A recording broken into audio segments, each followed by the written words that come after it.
Everybody, I hope all is well. And this is Chris with That Square Sports Podcast. And we are now diving in and we are talking about the Atlanta Falcons not mock draft, actual draft. And I'm giving them a grade today.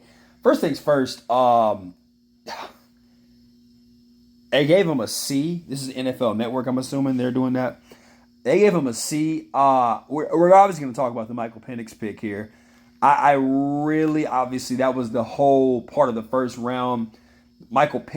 Dude, and I get it, right? Like, why pay Kirk Cousins $100 million and then you're just going to go get Michael Penix at number 8? But just with that being said, I really expected more from the Falcons in this draft. In my mock, I had them getting Dallas Turner, really kind of getting their defense together and stuff like that. So I just really did not see this whole entire pick coming. Now, I want us to try to look at this. This is in hindsight, but let's look at this in retrospect, okay? Retrospect, obviously, Kirk Cousins is going to, obviously be done in a couple of years after his contract is up. Michael Penix can just come straight in, take care of business.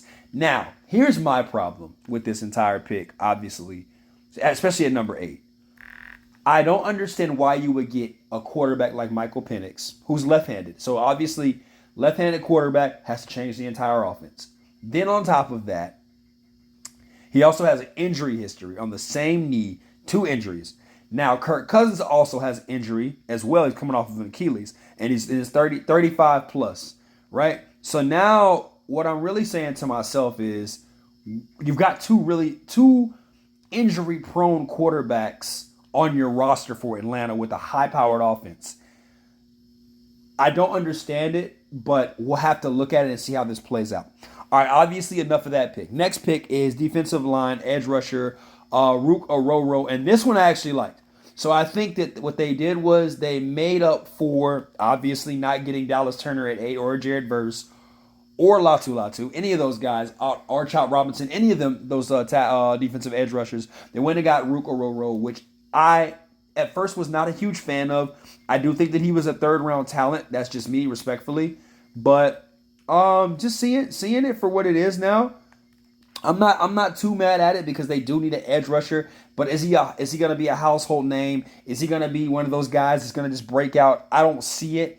Maybe 2 or 3 years from now, you have to build around him. Make sure that D line is straight. But going forward, yeah, man, nah. I think this is something that you're just gonna have to really accept the fact that you just missed out on a lot of good edge rushers, and you're just gonna have to take Rook Ororo. All right, now also it's funny. Outside linebacker, aka another edge rusher, Braylon Trice, who also is another really exceptional pick as well. Trice actually had, his best game was against Texas, obviously, clearly, and USC. Not so much Colorado. But what I will say about Trice is that it's crazy because in the beginning of the college football season, he was projected to be the third best edge rusher coming out behind. Right, crazy. He's right actually behind your boy Dallas Turner. But obviously, it did not work out that way. Obviously, the way the season went, it just didn't go as planned or according to plan. But I will say this about him is that you're getting a great value pick player right here, especially coming up at 74. Not bad at all. Then they go again on the defensive line. Clearly, obviously, this is something they want to do. Raheem wants to rush the passer. That is clearly their agenda here. They're definitely their agenda here for this entire defense coming in right away. And I don't blame them because Atlanta, obviously, last few years, they've really been getting offensive players. So why not start to build that defense? Because they were really good last year. Their defense was really good. Why not home in and, protect, obviously, what they have here on their defensive side of the ball, add more to it. So I really like Brandon Doris out of Oregon. Long arms, big frame, just really, really good at, getting to the quarterback. Got a good swim move. Nickname could be Michael Phelps, the way he does it. I like this pick a lot because I know that deep down inside, they're trying to really keep their edge rushers young.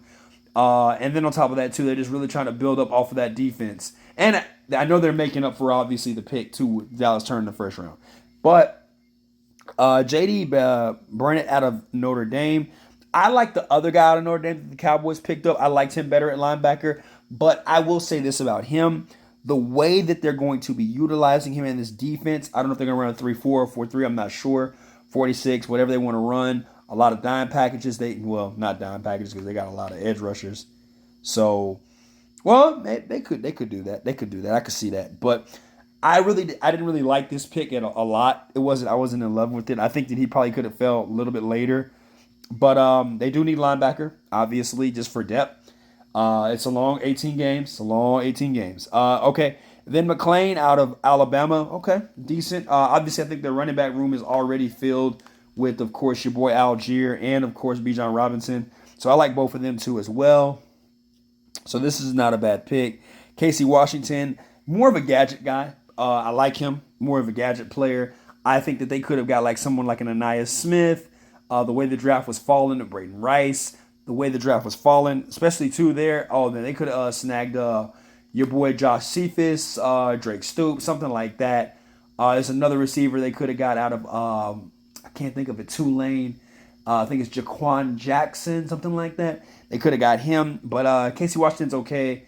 He's got a good frame for him as a receiver, but I really just see him more as a return and a gadget guy. Nothing more, nothing less. Could he be the every down receiver like you guys had with Russell Gage a couple of years back, who I fell in love with? Fell in love with me some Russell Gage. I ain't gonna lie. He was really good at moving the sticks. So maybe he could turn into that. And then last but not least, another edge rusher, Zion Lunge out of Georgia, hometown kid, obviously. You're going straight up the street to Athens if you're from Atlanta. This is I guess it's just a hometown favorite pick, just to see what Kirby Smart, connections with him, see what he's got going on. Again, like I said, I think because of the whole miss on, Turner and Latu, they overcompensated with nothing but edge rushers and outside linebackers. So I see what they're doing, but I also at the same time too, like I said, guys, their defense was exceptionally well last year, or their defense did great. It was a lot of Desmond Ridder just pissing the games off for these guys. So I don't know what you guys think, but I know what I think. And the draft grade I'm going to give them is probably going to be a C-, just because they overpicked on edge rushers, but they did need it. And then on top of that too, the receiver that they did grab, he's not horrible, but he's just a gadget guy. I need somebody opposite of Drake London. And then obviously what really just dropped the grades down a lot was the whole Michael Penix pick. That clearly was just something that I didn't see. They could have got somebody like a Jordan Travis.